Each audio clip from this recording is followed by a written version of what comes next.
আমরা দুই বন্ধুরা মিলে আমরা হলিডে করতে এসেছি। সত্যি চমৎকার একটি জায়গাতে।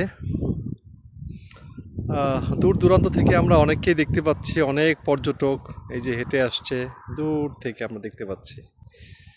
আহ, আসলে ঘোরার বা টাইম পাস করার অথবা কোনো ভ্যাকেশন এনজয় করার জন্য খুব বেশি প্রেক্ষাপট তৈরি করতে হয় না। আমি একটু দেখাচ্ছি যে আমরা জুসের ক্যান সহ নিয়ে ঠিক এই রকম, হ্যাঁ, আমরা এই অবস্থায় চলে আসছি।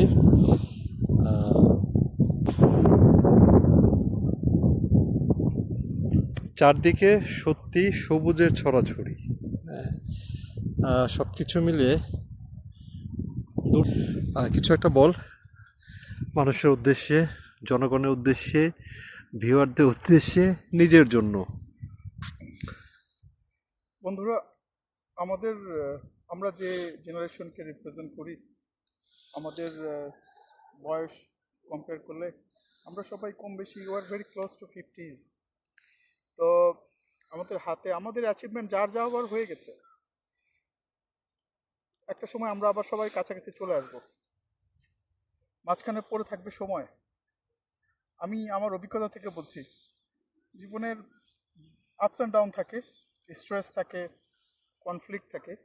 এর মধ্যে থেকেই সময় বের করতে হয়, এখানে quality time spend করতে হয়। and best time is to spend your time with your care people, যাদেরকে আপনি সত্যি কেয়ার করেন। ক্রাউড হওয়ার দরকার নাই। যেমন আমাদের দেশে কোনো একটা জায়গায় যেতে গেলে হইচই করতে হয়, অনেক মানুষকে সাথে নিতে হয়। এরকম না ব্যাপারটা।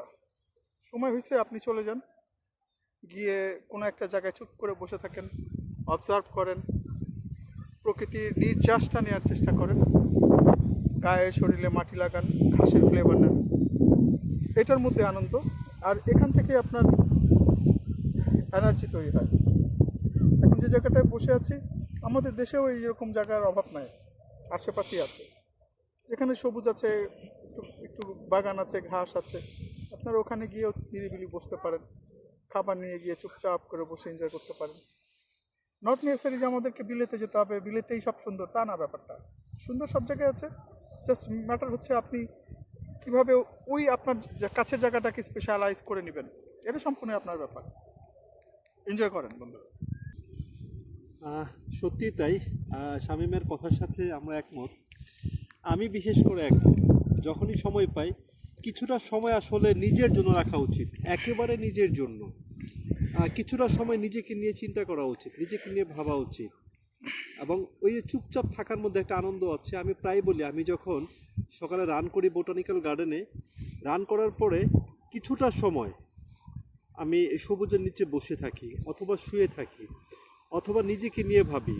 যেখানে হয়তোবা পাখির কিচিরমিচির শব্দ, অথবা কাঠবিড়ালির দুরন্তপনা, অথবা গুই সাপের বিচরণ কিছুটা আমাকে সত্যি ভালো লাগায়। যখন বোটানিক্যাল গার্ডেনে পদ্ম পুকুরের পাশে বসি, তখন একটা অসম্ভব রকম নিজের মধ্যে সবুজের একটা আবহ তৈরি করে নিজের মধ্যে। সত্যি ভালো লাগে।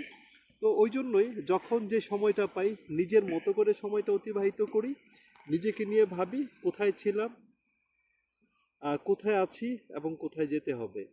দিন শেষে গুরুত্বপূর্ণ একটাই, যাতে আমার দ্বারা কেউ ক্ষতিগ্রস্ত না হয়, যাতে আমি কারোর জন্য হার্মফুল না হই। নিজেকে চাওয়া পাওয়ার তো আসলে শেষ নাই, আমরা তো সবসময় চাইতেই থাকি।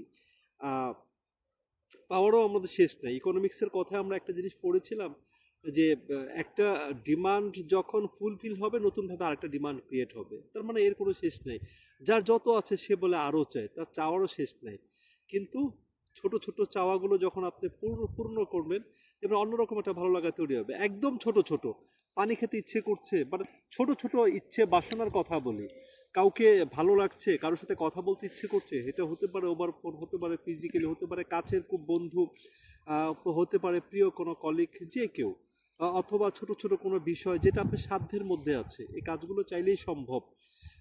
যেটা শামীম বললো যে নট নেসেসারি যে সেটা হয়তো বা দেশের বাইরেই কোথাও হতে হবে, এটা গুরুত্বপূর্ণ না। আমি আমার চমৎকার অনেক সময় অতিবাহিত করি আমার খুব কাছের মানুষদের সাথে এবং কাছের খুব জায়গার সাথে। এটা আমার নিজের একটা আত্মার তৃপ্তি দেয়। কারণ মানুষ মরে যাবে এটা খুব স্বাভাবিক, বেঁচে আছি এটাই তো অস্বাভাবিক। যতক্ষণ বেঁচে আছি ততক্ষণ নিজেকে নিয়েও যেমন ভাবি, পরিবারকে নিয়ে ভাবি, সমাজকে নিয়ে ভাবি, সব কিছু নিয়ে ভাবি।